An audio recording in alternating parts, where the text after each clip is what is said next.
तर काय मंडळी बरा हा ना. तर आज असा नागपंचमी आणि हय काका नागोबा पूजूची तयारी करता.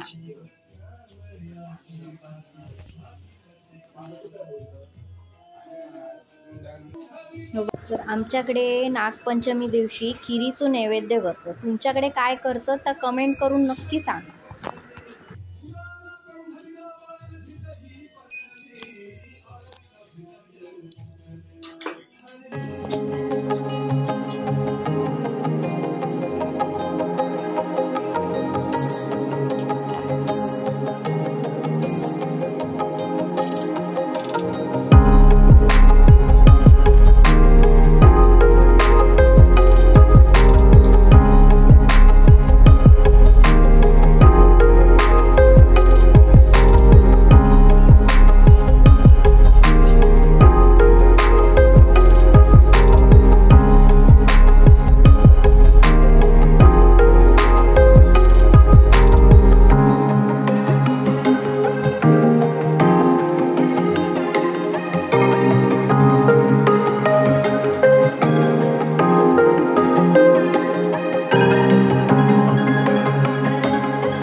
नागपंचमी बद्दल सांग काहीतरी आमका.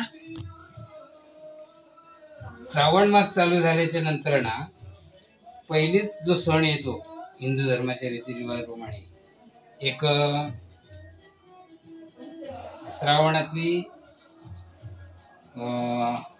अमावास्या म्हणजे साधारणतः गठारी अमावास्या म्हणजे इथपासून लोक सुरुवात करतात. काही लोक जे पाळणारे असतात श्रावण पूर्ण ती मच्छी मटण जे खाणारे असतात ते अमावास्येपर्यंत अमावास्या दिवशी खायचं आणि तिथपासून गणपतीवरती गणेश चतुर्थी येईपर्यंत त्याच्यावरती जोपर्यंत आपण फुल वाहत नाही तोपर्यंत मासे मच्छी मटण नाही खायचं. तर त्यातल्यापैकी पहिला सण म्हणजे हा नागपंचमीचा.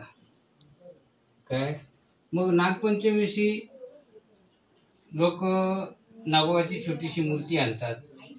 तशीच आम्ही आणलेली आहे घरात. काय पूर्वी आम्ही इथे तयार करायची पण आता साधारणतः विज्ञान युग आल्यामुळे साधारणतः बाजारातून खरेदी करून आणायची आणि मग त्याची रीतिरिवाजाप्रमाणे पूजापाठ करायची आणि संध्याकाळी त्याचं विसर्जन करायचं. पूजा कशी करतस ती सांग. पूजा म्हणजे काय सुरुवातीला त्याच्या चरणावरती गंध म्हणजे पाणी व्हायचं, फूल त्याला दुर्वा जास्त आवडतात आणि दुर्वा ही व्हायची आणि त्याच्यानंतर त्याला खाद्य म्हणजे काय तर नैवेद्य म्हणजे लाह्या आणि गुळ दूध आणि खीर काय हे त्याचं प्रसाद म्हणून लोक त्याचं हे करतात आणि एवढं त्याला दाखवायचं आणि नंतर मग विसर्जन करायचं संध्याकाळी. हां हां. तर अशी आमच्याकडे नागोबाची पूजा केली जाता. हे बघा, नागपंचमीच्या सगळ्यांका खूप खूप शुभेच्छा.